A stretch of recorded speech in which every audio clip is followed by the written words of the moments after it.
So I want to do a quick early morning video on some paranormal, ghost, alien tapes that I have. I have quite a few more of these somewhere else. I just don't know where they are.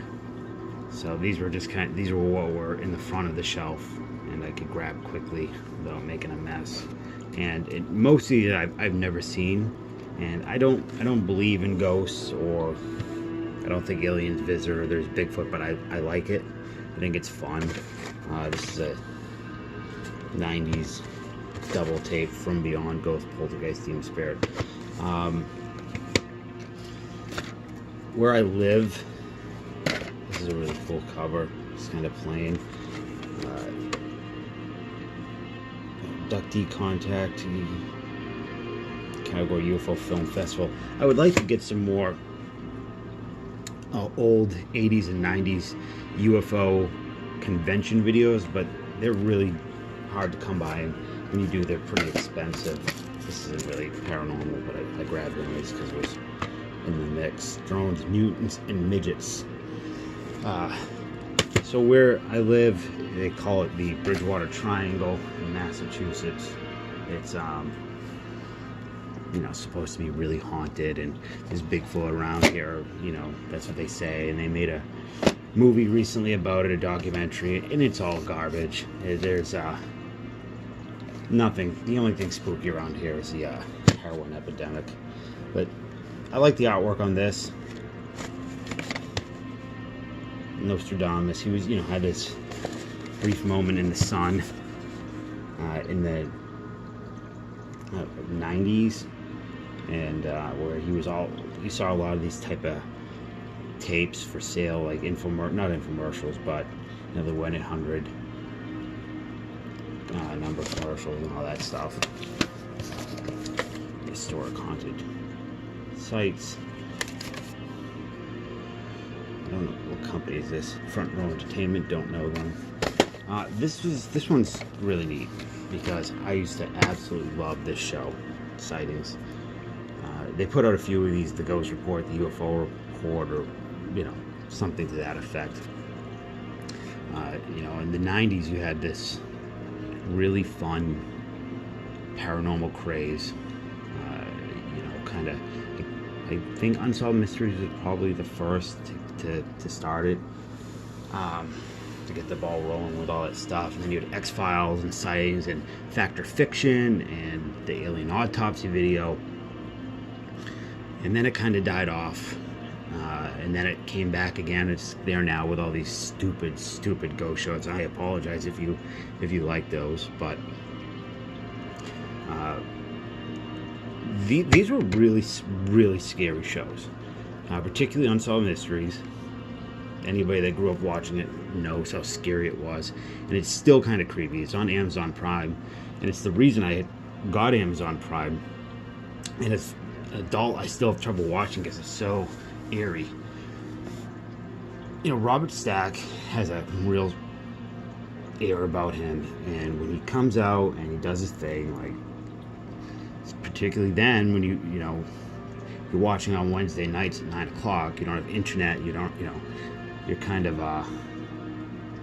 you're in your own little world, you're not connected, so these things feel a little bit more scary. And Robert Stack comes out and he means business, and the reenactments are really weird because they're soap opera like, and they're cheap, so they almost have like an uncanny valley type vibe to them, in that it feels like our world but not really our world. It's a little ethereal and dreamy. The people act a little bit, they're like humans but not like humans. And then you had the crazy police sketches, which were always and still are super terrifying. And then at the end you had no answers. Now you could look up these cases if you hear about something and you have a million people talking about it. Back then, when that show was over, you went to bed and your mind just would wander. And it was really a fun thing. And this was Sightings was part of that. It was a little bit more popcorny than Unsolved Mysteries. It was Fox, but it was still really cool. And actually, I forget what year. Unsolved Mysteries might have been 87. In 1989, there was a movie called the McPherson tapes or something like that, and it was one of the first found footage movies. You know, you had Cannibal Holocaust in the early one, and you had another one actually before that. I can't remember the name of it, but and then you had these McPherson tapes or McPeterson tapes, and it was about this family having a party and had UFOs come down and abducting them. And I remember my friend telling me about it, and he's like, I saw a real, they have on Fox, they had like a real abduction on it, and I was like, yeah, right, it's BS. And it wasn't until years later I saw this, but it was really important movie in the with found footage genre. And they remade it in 2004. I think it was called like Incident at Lake something or other. I haven't seen it, but and then you had Fact or Fiction with I think Robert Brolin, and then it was Jonathan Frakes from Star Trek, and that was good then. If you watch it now, it's really bad and tough to watch. And the alien autopsy. Oh, and you had this before, In Search of, with Leonard Nimoy, which this is what started the show. This book, and that was a little before my time, but it's cool. I like this book. I like the cover. I like Bigfoot stuff. I think it's really it's probably my favorite of the actually the Mothman story is my favorite. I read the Mothman prophecies, and that is an extremely creepy book. It's a weird scenario how everything went down. The movie I think is the most underrated horror movie ever made. I've not read this, but I know they're making a movie out of it, and I wanted to read it before the movie came out. It's probably going to be garbage, but sounds like a fun thing. Roswell was also hot in the 90s, and I think this book was part of the reason why. When did this come out?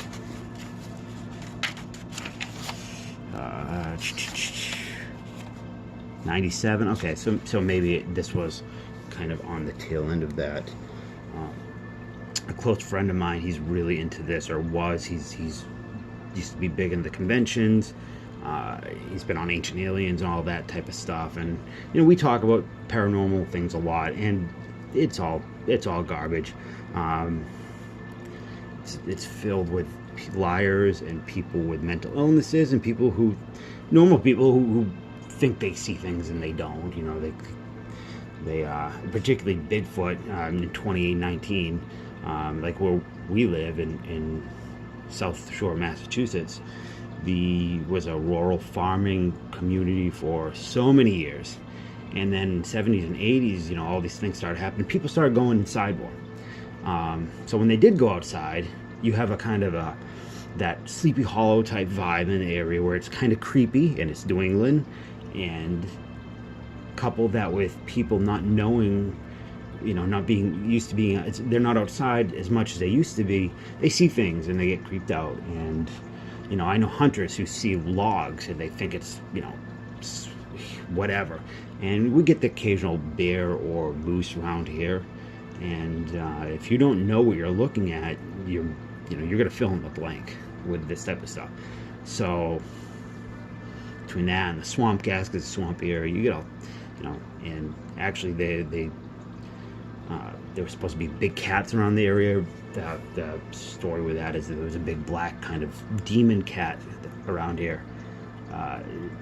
But in the 70s, there was a giant pot farm on an island on a pond or a lake in the area, and the guys that were doing it had purchased a big cat, a big black cat, I guess, and you can't control that. I used to work at Home Depot, and drug dealers would come in and ask, or a drug dealer came in and asked about an enclosure for an alligator he had.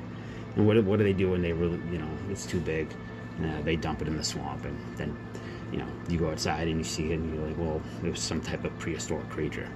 I just was kind of rambling about some paranormal stuff. I like it. It's cool. If you believe it, it's cool. I respect that, and I don't need to shit on anybody with different beliefs than I have. So, yeah, that's it. When I find more of these, I'll bring them out and talk about them. So have a good night.